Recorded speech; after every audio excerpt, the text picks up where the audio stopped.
Hi, and welcome to the Blueshirts Corner. So the Rangers are going to be taking on the New Jersey Devils tonight. And before I break down this lineup, I have some pretty good news here, as the New York Rangers have recalled defenseman Brady Shea from the Hartford Wolfpack. He's going to be in the lineup tonight versus the New Jersey Devils. Elaine Vigneault had said that the Rangers were conserving some cap space, and as a result, they weren't anticipating an additional call-up. But the Rangers have confirmed that defenseman Mark Stahl may be sick or unavailable for tonight's game. So Brady Shea is going to be in. This is his second call-up with the Rangers. He's going to be appearing in his third game this season after facing the Edmonton Oilers and the Minnesota Wild early in December. Brady Shea was really impressive during his first stint with the Rangers. So Brady Shea has played for the Hartford Wolfpack this season in 52 games, and he has compiled 3 goals, 19 assists, and 22 points. He's having a pretty good pro season down in Hartford, and I think he needs another year to develop.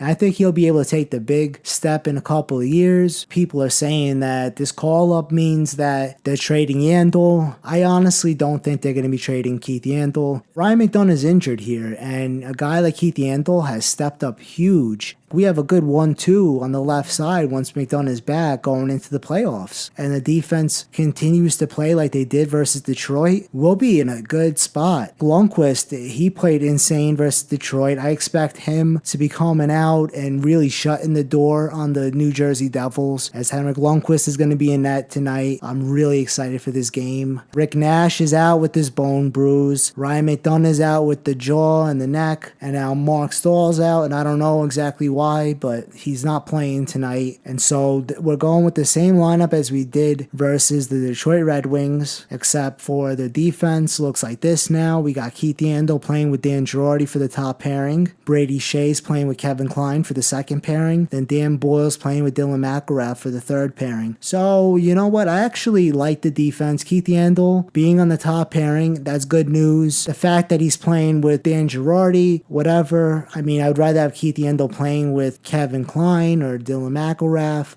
You know what? If he's got to play with Dan Girardi, fine, it's good. Brady Shea being on the second pairing, playing with Kevin Klein, that's a good second pairing. Dan Boyle and Dylan McIlrath, I hope that Dylan McIlrath could get something out of Dan Boyle. He could learn something. Dan Boyle usually doesn't play the left side, but you know what? He's a veteran presence, and I think he could teach Dylan McIlrath some things. So I think Dylan McIlrath just needs to soak in as much as he can and just take advantage of the time that he has here. As for the forwards, basically exactly the same as it was versus Detroit. Our first line of Chris Kreider, Derek Stepan, and Matt Zuccarello. I like that first line. Of course, JT Miller, Derek Brassard, and Jasper Fast. I like the second line. I'm not even sure what's the first line. I mean, both lines could be the first line. We have a stacked top 6 there. And our bottom 6, I feel like after we called up Marek Harivik, I feel like he really solidified that fourth line. Tanner Glass, Dominic Moore, with Marek Harivik. That's a good fourth line. Of course, our third line has been solid.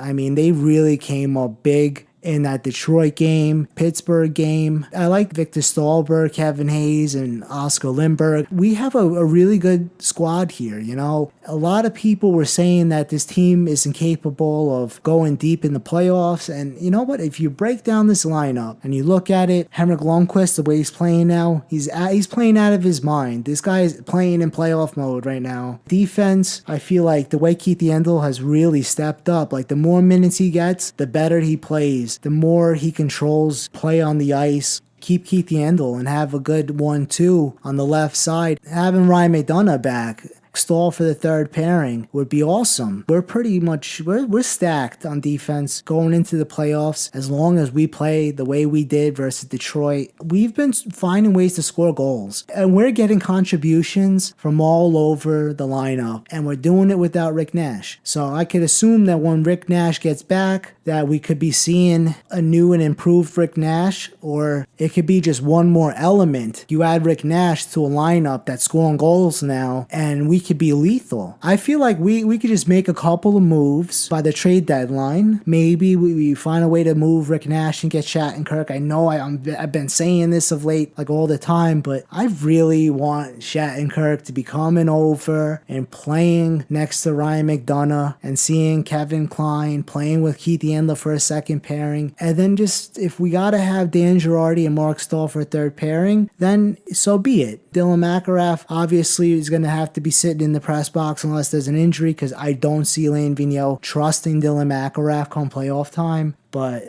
you know what? I'm ready for this game. I'm actually going to be going to the Prudential Center to watch this one. And, we have some good news on the injury front for the New Jersey Devils. I mean, Michael Camilleri's injured with the right hand. We got Stepan Mattel Jr. with the facial fracture. Patrick Elias is out with the right knee injury. Yari Toulousny's out with the right wrist injury. Eric Jelinas is actually a healthy scratch. We have to really be careful of the top six of this New Jersey team is a lot better this season, and I'm actually surprised at how good they've been. We're going to have to really put them away in this one because they are finding a way to crawl up the standings, and if they do find a way to make the playoffs, this could be one of the teams that we'll be facing. Lee Stempniak has just been killing us every single game. He's on the first line centered by Adam Henrique, and then they got this rookie or this young kid, Joseph Blandisi, who's really good. Their second line, Travis Zajac, is centering Kyle Palmieri, and then they got this other young guy, Reed Boucher. The third line even has a little oomph there, Tyler Kennedy, Jacob Jofferson, and then they got Sergei Kalinin. Their fourth line, Steven Gianta, Jordan Tutu, and Timo Rutu. Their defense, they got Andy Green and Adam Larson for the top pairing, John Moore, David Schlepko for the second pairing, David Severson and John Merrill for their third pairing, Corey Schneider, one of the best goaltenders in the entire league. In that tonight, I mean, we have to be careful. We have to find a way to win. And I feel like this team, after they play versus Detroit, I can see them coming out and really playing and continuing where they left off, really bringing it to the Devils and finding a way to get a good 2 points out of this game. Anyway, I'm going to keep everybody posted. I'm going into the Prudential Center tonight wearing my Rangers jersey.